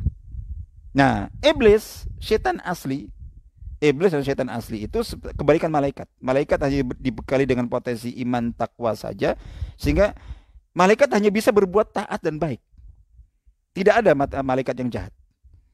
Jadi semua yang dilakukan itu sesuai dengan perintah Allah Ta'ala. Tunduk kepada Allah Ta'ala. Jadi gitu. Sementara iblis setan itu potensi yang dibekalkan dalam dirinya itu hanya potensi fujur saja, potensi jahat saja, potensi kufur saja. Tidak ada potensi baiknya. Sehingga meskipun ada peluang kebaikan, itu iblis setan nggak bisa. Jadi Memang memilih potensi itu sudah seperti itu contohnya. Nah, manusia dan jin pada umumnya terbuka. Potensi takwa ada, jadi gitu. Potensi fujur ada. Mau baik, dalam dirinya ada potensi kebaikan. Mau buruk, dalam dirinya ada potensi keburukan. Terus jalan kebaikan dan keburukan juga ada. Tinggal dia memilih, dia yang menentukan. Seperti yang tadi kita contohkan, ketika ada adzan untuk sholat, muadzin menggunakan adzan ngajak sholat, hayya ala shalah, hayya al falah, jadi gitu. Yang lainnya ini muadzin setan ngajak kepada keburukan, hayya alal maksiyah, hayya ala kayak gitu. Gitu. Nah, orang yang sama-sama punya potensi takwa dan fujur, yang A itu lebih berpihak kepada ajakan kebaikan. Jadi potensi takwa ngajak menyambut seruan adzan. Dalam dirinya juga ada potensi fujur yang mengajak memenuhi panggilan dan ajakan wara-wara dari setan. Nah, orang yang melakukan tazkiyatun nafs itu apa yang dilakukan dalam konteks ini? Dia lebih mendengar, lebih mengikuti, lebih berpihak, lebih memenangkan suara nurani, lebih memenangkan potensi takwanya, dan mengikuti keinginan potensi takwa itu, yaitu kepada yang baik-baik. Mengabaikan dan mengalahkan ajakan kepada keburukan potensi fujur. Nah, ini orang ketika selalu dalam, kita semuanya merasakannya, setiap ada ajakan kebaikan, ada saja panggilan bisikan lain kepada keburukan, ada. Jadi yang berbeda itu ada kuat lemahnya, tapi aslinya ada. Nah, ini ketika seseorang yang tazkiyatun nafs itu artinya setiap kita menghadapi pilihan dalam hidup kita, ada pilihan panggilan azan untuk sholat dengan pilihan azan untuk maksiat itu, ketika kita lebih berpihak kepada potensi takwa, menyambut seruan yang baik-baik, jadi gitu, sekali, dua kali, tiga kali, selalu setiap ada ini, ada pasti ada pengimbangnya, ada lawannya yang mengajak kepada yang buruk. Kita mau bangun untuk subuh, bahkan sebelum subuh itu potensi takwa kita di backup oleh qarin malaikat, ayo bangun, qiyamul lail, ayo bangun, salat di awal waktu. Tapi pasti ada potensi fujur juga bersuara, bisikan, hawa nafsu, jangan, masih ada waktu, masih ini, udah diulur-ulur, soal itu. Nah, itu di situ pilihan seseorang, dia milih memenangkan panggilan nurani, panggilan potensi takwa dalam jiwanya. Jadi gitu. Nah, itu ketika dia terus lebih setiap ada panggilan baik buruk selalu memenangkan potensi takwanya, mengalahkan potensi fujurnya, itu terus ini semakin kuat. Semakin kuat. Nah, bisikan dan ajakan buruk itu semakin lemah. Tertutup, tidak hilang.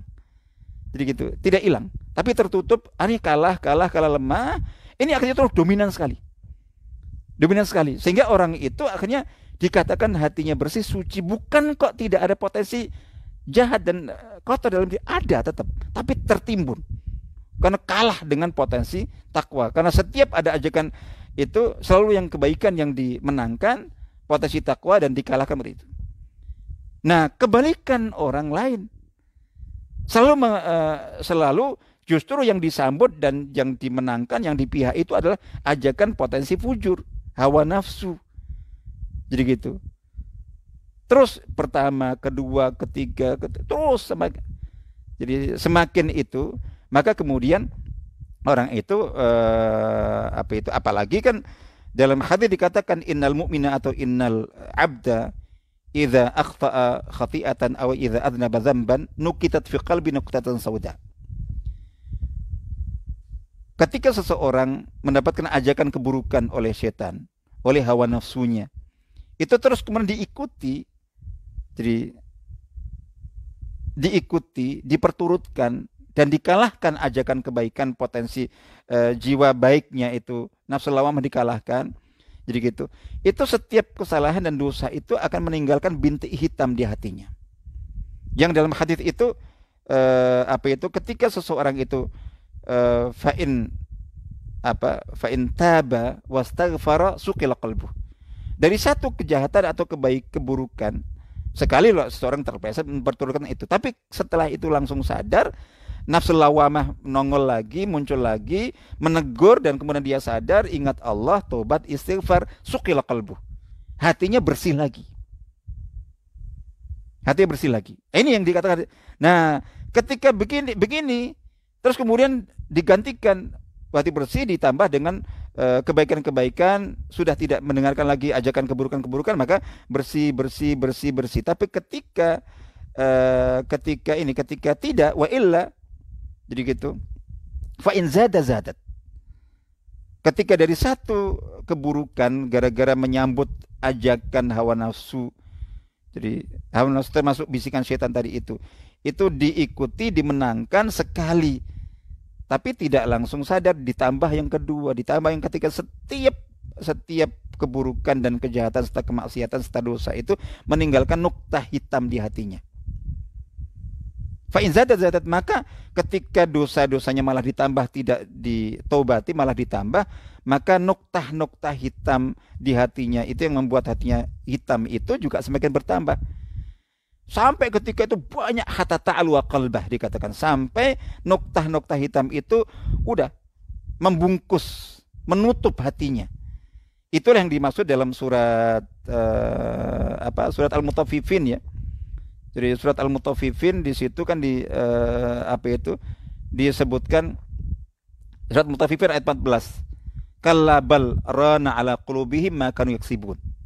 Jadi tidak begitu rana ala qulubin, tapi hatinya itu tertutup oleh dosa yang mereka perbuat. Itu tafsir untuk ayat ini ketika hadis tadi itu. Nah, makanya ketika seseorang itu biasa memperturutkan ajakan buruknya, memenangkan potensi fujurnya itu, sekali diikuti, dua kali, akhirnya terus nokta hitam semakin bertambah dan semakin kuat hati itu. Insyaallah begitu. Nah, maka kemudian sampai akhirnya udah hati itu pekat. Bukan tidak ada potensi baik dalam dirinya, aslinya ada tapi tertutup, kalah. Jadi gitu, kalah. Ini yang kadang-kadang ketika ada hentakan tertentu dalam kehidupan seorang itu kadang-kadang muncul. Yang tadi udah tertimbun lama itu. Makanya jangan pernah putus asa. Sejahat apapun orang itu, dalam hati tetap ada potensi takwa itu.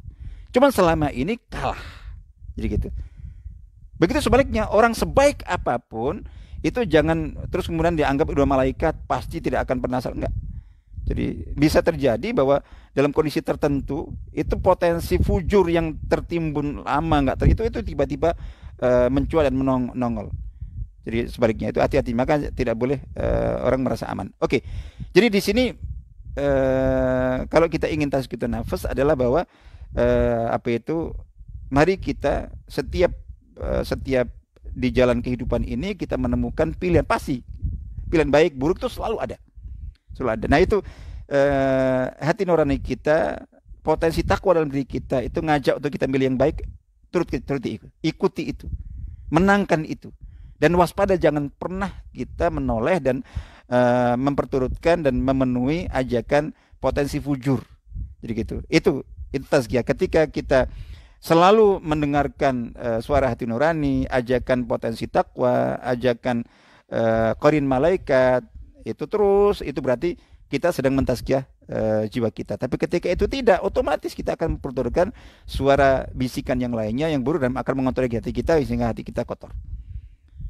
Jadi gitu.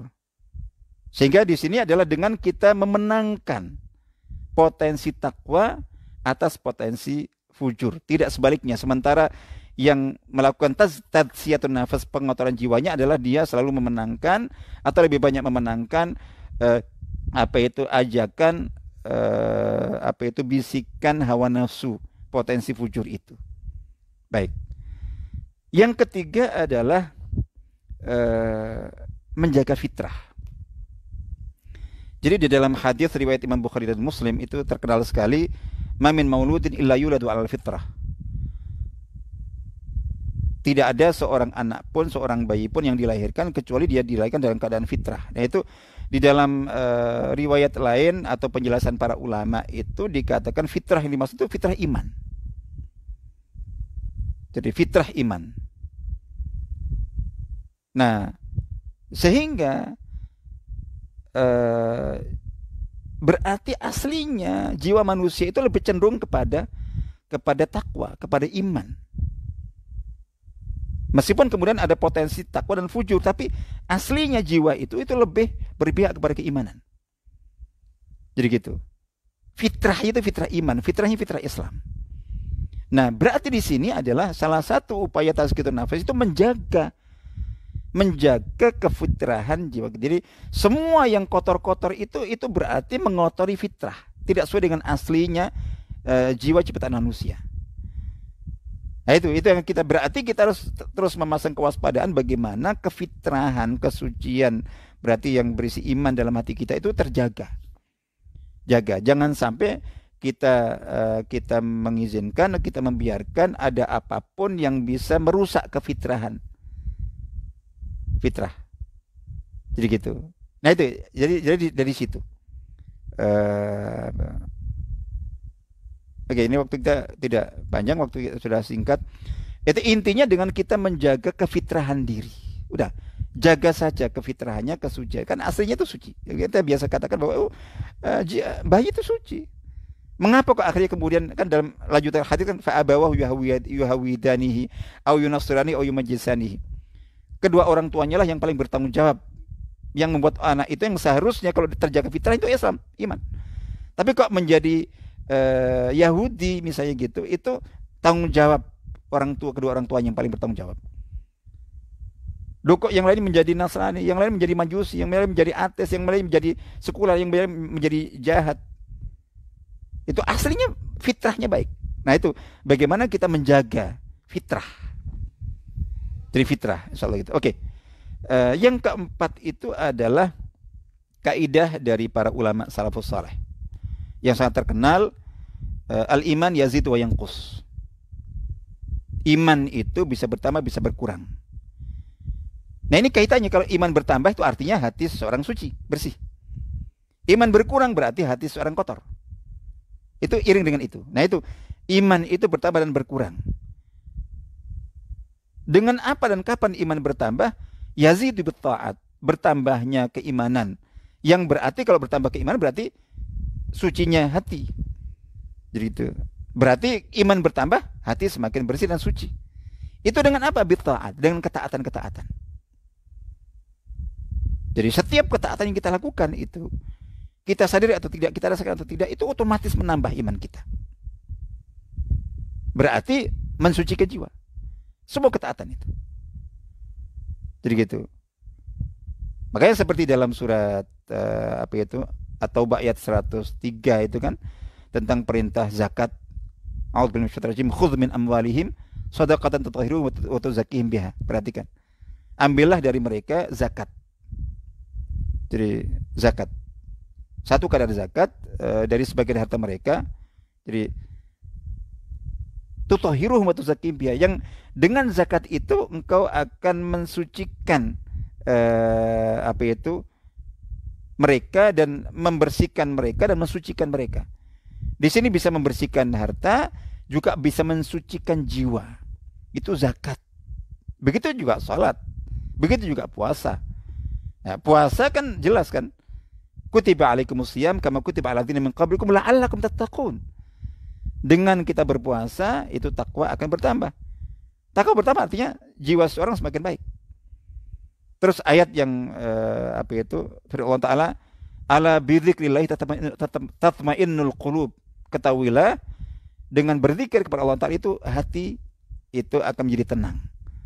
Tenangnya hati itu adalah indikasi kebersihan hati. Kalau hati itu kotor, galau, resah, gelisah, labil, jadi gitu. Kapan itminan itu berarti ya hati itu baik, bersih. Itu dengan ketaatan-ketaatan. Maka kita tambah ketaatan. Nah, sementara yang kusu tadi al-iman yazid wa yanqus, ya iman itu bertambah berkurang, yazid bitta'at, bertambah dengan ketaatan-ketaatan, wa yanqus bil ma'asi. Itu berkurangnya itu dengan kemaksiatan-kemaksiatan. Gitu. Dengan kemaksiatan-kemaksiatan. Sehingga setiap kemaksiatan itu harus kita waspada. Setiap kemaksiatan apapun. Ada kemaksiatan tangan, ada kemaksiatan mata, ada kemaksiatan telinga, ada kemaksiatan mulut, ada kemaksiatan kaki, ada kemaksiatan pikiran, ada kemaksiatan hati, ada kemaksiatan perasaan. Setiap kemaksiatan itu yang tadi sudah kita sebutkan. Itu mengurangi keimanan, yang berarti mengurangi bersihnya hati kita menjadi kotor, seperti yang tadi kita sebutkan, meninggalkan bintik-bintik atau nukta-nukta hitam. Jadi gitu. Nah, maka yang harus kita lakukan berikutnya, nomor 5-nya itu adalah terus gimana kalau kita sudah bermaksiat? Apakah berarti hati kita akan kotor terus? Tidak. Tadi sudah kita sebutkan dan itu kita tegaskan di poin yang kelima adalah dengan tobat istighfar. Ini yang paling dahsyat. Jadi tobat dan istighfar. Karena tobat itu menghapus dosa, jadi gitu. Tobat menghapus dosa. Jadi bahwa salah, dan itu yang terbaik. Makanya di antara yang harus kita lakukan hari-hari ini adalah kita memperbanyak tobat istighfar. Tapi bukan hanya melantunkan ucapan astagfirullah saja di lisan. Itu penting dan itu harus, tapi yang lebih penting adalah bahwa ucapan astagfirullahalazim, astagfirullahaladzim la ilaha illallah wa atubu ilaihi dan seterusnya. Itu memang muncul dari kesadaran sikap tobat hati kita, diri kita. Jadi gitu. Nah, ini yang harus kita lakukan dan luar biasa ya, kita tobat istighfar betul-betul. Syarat tobat kan kita menyadari kesalahan, bahwa kita telah menyesali dosa dan kesalahan kepada Allah Taala. Yang kedua adalah meninggalkan dosa itu, menggantinya dengan ketaatan-ketaatan. Yang ketiga adalah bertekad untuk tidak mengulanginya, terus memperbanyak tobat istighfar. Kalau salah, kesalahan dan dosa itu terhadap sesama, maka ditambahkan menyelesaikan masalah itu dengan sama dengan melepaskan dosa itu. Insyaallah itu. Terus kemudian kita yang keenam adalah kaidah dalam hadis. Ini kaidah umum, ihfazillah yahfazka. Jagalah Allah, pasti Allah akan menjagamu. Artinya jagalah hak-hak Allah. Hak Allah dalam iman, tauhid, ketaatan, jadi gitu, dalam cinta, dalam syukur, dalam takut, seperti itu hak Allah semua kita penuhi, maka Allah akan menjaga kita. Salah satu yang dijaga Allah adalah menjaga hati kita tetap bersih, menjaga iman kita tetap baik, menjaga takwa kita. Jadi zakatun nafas, kesucian jiwa, taharatul qalb, kebersihan hati itu karena Allah Ta'ala. Allah yang memberikannya. Nah, itu Allah berikan dan Allah jaga kebersihan hati kita, kesucian jiwa kita ketika kita menjaga hak-hak Allah. Jadi gitu. Maka mari kita jaga hak Allah, menjaga ketaatan kepadanya, keimanan kepadanya, ketauhidan kepadanya. Insyaallah itu. Dan hak Allah untuk kita minta kepadanya, kita berdoa, kita bermohon, kita beristighfar. Hak Allah untuk kita baca dan pelajari firman-Nya dan seterusnya, insyaallah gitu. Itu jaga Allah, maka Allah akan menjaga kita. Salah satu yang kita sangat ingin agar dijaga adalah hati kita, kesucian hati kita akan dijaga dan dibersihkan, insyaallah gitu. Dan yang ketujuh, doa. Ya tadi kita sebutkan bahwa kesucian hati itu adalah karunia Allah. Salah satu nikmat Allah terbaik dan terbesar, tertinggi itu adalah itu. Makanya kita, di samping kita lakukan dengan kita tobat istighfar, kita lakukan dengan melakukan berbagai amal, dengan kita melakukannya dengan menjaga hak Allah Ta'ala, itu karena pemberi kesucian jiwa, kesucian hati itu adalah Allah, tidak ada yang lainnya. Maka kita perlu banyak berdoa. Berdoa, ya muqallibal qulub, tsabbit qalbi ala dinik, tsabbit quluban ala dinik. Wa ya muqallibal qulub, wa ya musarrifal qulub, sarif quluban ala ta'atik. Ya Allah, zat yang membolak-balikkan hati. Jadi gitu. Tetapkanlah, istiqomahkanlah hati saya itu di atas agamamu, di jalan agamamu. Wahai zat yang mengubah-ubah hati, itu arahkanlah hatiku atau hati kami itu dalam ketaatan kepadamu. Itu kita perbanyak doa-doa seperti itu. Termasuk doa Allahumma ati nafsi taqwaha wa zakki anta khairu man zakkaha, atau Allahumma ati nufusana taqwaha wa zakki anta khairu man zakkaha anta waliyuha maulaha. Ya Allah, berikanlah kepada hati kami itu ketakwaannya. Artinya bahwa bantulah kami untuk memenangkan potensi takwa dalam hati kami. Ada kepada kita. Itu berikanlah, tambahkanlah, kuatkanlah. Jadi gitu. Anta khairu man zakkah, apa itu? Jadi engkau adalah zat yang paling baik untuk mentazkiyah, menyucikan jiwa. Itu kita minta. Kita minta kepada Allah Taala untuk disucikan dengan berbagai doa, berbagai zikir. Itu intinya kita bermohon kepada Allah Taala. Jadi dengan tulus ikhlas insyaallah gitu, dan dengan doa yang sungguh-sungguh disertai dengan upaya tadi itu, insyaallah Allah akan memberikan kepada kita atau mencatat atau memasukkan kita termasuk di antara hamba-hamba yang dinilai pantas untuk mendapatkan karunia istimewa dari Allah Taala, yaitu berupa kesucian jiwa insyaallah itu. Baik,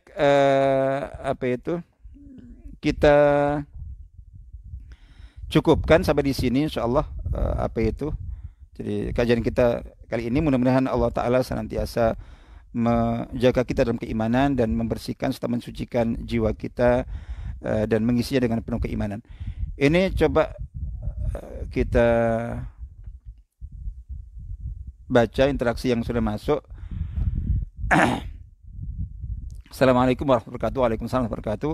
Ustaz, ada panitia acara yang memesan catering untuk sebuah acara. Ternyata di hari H acaranya tidak jadi, padahal sudah siap semua kotakannya, tinggal kirim. Saya pernah dengar ceramah kalau si pemilik catering menuntut panitia untuk tetap bayar, itu adalah syariat. Tapi jika dia mengikhlaskannya, mungkin bisa disedekahkan semua kotakan tersebut kepada panti asuhan atau fakir miskin yang membutuhkan, maka itu adalah hakikat. Dan itu derajat keimanan yang lebih tinggi. Benarkah seperti itu? Jika benar, lantas di mana letak keadilan? Karena kan dia layak menuntut haknya karena kesalahan panitia. Terima kasih Ustaz. Enggak, jadi bukan. Jadi yang kita pegangi adalah tadi syariatnya tadi itu. Jadi kalau ditanyakan di mana keadilan itu, syariatnya begitu. Karena ini sudah kesepakatan, ini sudah akad kan ya. Jadi apapun yang terjadi itu selama tidak ada unsur kesalahan dari pihak yang menyediakan atau pihak catering tadi itu dan dia sudah memenuhi itu, dan tapi ada faktor apapun faktornya, acara gagal tidak jadi, ya itu ini tanggung jawab yang memesan. Karena akad sudah terjadi. Akad sudah real dan tidak boleh. Sehingga ya silahkan tinggal ini yang tadi kata ini syariatnya ini ini yang tadi diistilahkan syariat itu insyaallah gitu. Ini jangan yang lainnya hakikat itu jangan dipahami hakikat itu melawan syariat. Nanti saya akan jelaskan kalau kita pakai istilah ini. Jadi itu istilah bahwa berarti ini kan kaitannya dengan pemilik catering kan yang babnya itu. Nah, jadi itu seperti itu. Misalnya begini. Jadi itu yang ada jadi yang bersangkutan tadi. Itu yang kita pegangi kalau ditanya mana keadilan itu ada di hukum syariat tadi itu. Bahwa itu memang jadi dia berhak nuntut dan itu haknya. Nah, kalau hak itu berarti pihak lain itu kewajiban. Kalau pihak lain terus kemudian tidak memenuhi kewajibannya, itu berarti dia dosa. Dia zalim. Jadi gitu. Dia zalim, dia dosa. Gitu. Jadi seperti itu. Jadi seperti itu. Artinya ini dari sisi syariat seperti itu. Dalam hubungan transaksi itu seperti itu. Yang dipesan atau pemilik catering itu berhak untuk dia punya hak yang sah secara syar'i karena akad sudah terjadi, janji sudah dikukuhkan dengan akad itu, dan dia sudah memenuhi kewajibannya, tapi pihak yang lainnya ternyata ada kendala, ada masalah gitu. Nah, itu tetap itu tidak mengubah. Tidak mengubah berarti dia yang harus menanggung. Nah, tentang bagaimana nanti kata itu berarti dia yang akan mensedekahkan. Kalau dia membayar, mengambil terus kemudian diperuntukkan untuk apa, ya silahkan. Yang jelas tidak boleh dibuang, tidak boleh disia-siakan. Ya berarti dialihkan. Ya kalau mau bisa menjualnya lagi, kalau memang dia perhitungan misalnya gitu, terus kemudian ada kemungkinan ya dia yang bertanggung jawab. Dia membayar, dia mengambil kotakan tadi itu, Untuk apa? Karena acaranya batal, misalnya, ya sudah. Kalau dia berarti kalau mau supaya tidak rugi atau tidak rugi lebih banyak, kalau bisa ya dia jual. Kalau ada yang membeli, mungkin ada acara lain yang ternyata membutuhkan, siapa tahu. Tapi ketika tidak, ya sudah. Yang jelas tidak boleh dibuang karena harta apapun yang masih bisa dimanfaatkan nggak boleh dibuang, nggak boleh disia-siakan. Jadi harus dimanfaatkan, ya, setidaknya disedekahkan, diinfakkan, disedekahkan. Insya Allah begitu. Tapi oleh pemesan. Jadi gitu. Nah, itu syariat begitu. Tapi terus dikatakan bahwa ini, kalau seandainya bahwa ini pihak yang keterik itu terus kemudian tahu bahwa batalnya acara bukan juga karena kesalahan panitia. Wong dia juga pelaksana. Tapi ada faktor apa sangat mungkin terjadi. Terus kemudian ini panitia terus misalnya panitia nggak punya uang. Misalnya sebagai contoh, nggak punya uang terus menyampaikan, ini mohon maaf ini acaranya batal. Ini kalau saya kalau misalnya bahwa memang saya tahu saya yang bertanggung jawab, tapi saya nggak punya uang atau uang saya nggak cukup. Bagaimana? Nah ini kembali kepada yang bersangkutan. Artinya bahwa kalau dia tetap ingin itu tuh haknya, ingin menuntut. Tapi seandainya dia bisa memahami alasan bahwa ini juga bukan kesengajaan, terus dia memaklumi dan dia mungkin mengasihani panitia itu, apalagi panitia mahasiswa atau apa, dia nggak punya duit harus membayar. Terus kemudian pemilik catering dengan sukarela, dengan kelegowoan, ingin berbuat baik, menggugurkan haknya. Di sini babnya menggugurkan haknya. Dia berhak menuntut, tapi dia memilih tidak menuntut.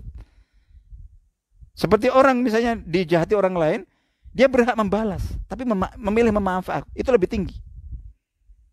Dan hakikatnya itu juga bagian dari syariat. Syariat keimanan, ya. Tapi bahwa diistilahkan hakikat, monggo nggak masalah. Tapi yang jelas bahwa pahami bahwa itu juga diizinkan. Dalam syariat itu bahwa itu level yang lebih baik. Jadi lebih baik. Kan seperti orang ketika disalahi oleh orang lain atau orang lain yang bersalah kepada dia. Itu kan dia mungkin misalnya sebagai contoh dia berhak marah. Jadi gitu. Terus mungkin dia bisa pada tingkatan tertentu dia berhak membalas. Tapi dia memilih untuk menahan amarahnya. Kalau marah, maklum dia dibuat marah ya marah. Jadi gitu. Tapi dia memilih menahan amarahnya. Itu yang pertama. Itu syariat. Nah, kalau mau lebih baik lagi, itu memaafkan. Jadi seandainya orang yang dijahati orang lain terus kemudian dia memilih menahan amarahnya, itu udah bagus. Itu sesuai syariat. Tapi tetap tidak memaafkan. Oh, salah. Jadi, nah, tapi kemudian dia mau lebih tinggi lagi, dia memaafkan. Mau lebih tinggi lagi, itu dia bahkan membalas keburukan dengan kebaikan. Menjadi orang yang muhsinin. Itu yang Allah firmankan di dalam Al-Quran. Yang tadi yang kita sebutkan surat Al-Imran tadi, yang lanjutannya kan sifat-sifat pertama orang muttaqin yang Allah janjikan mendapatkan surga seluas langit bumi itu kan dikatakan alladzina yunfiquna fis sarra'i wad-dharra'i wal kadhiminal ghaidha wal 'afina 'anil nas wallahu yuhibbul muhsinin. Jadi gitu. Jadi seperti itu bahwa ketika kita jadi punya hak tertentu, syariatnya kita berhak menuntut. Berhak menuntut. Tapi di dalam syariat juga itu kalau mau lebih baik lagi, lebih afdal lagi, lebih mulia lagi, itu kita tidak menuntut. Berarti tidak mengambil hak kita. Memaafkan, bahkan mungkin menghadiahkan.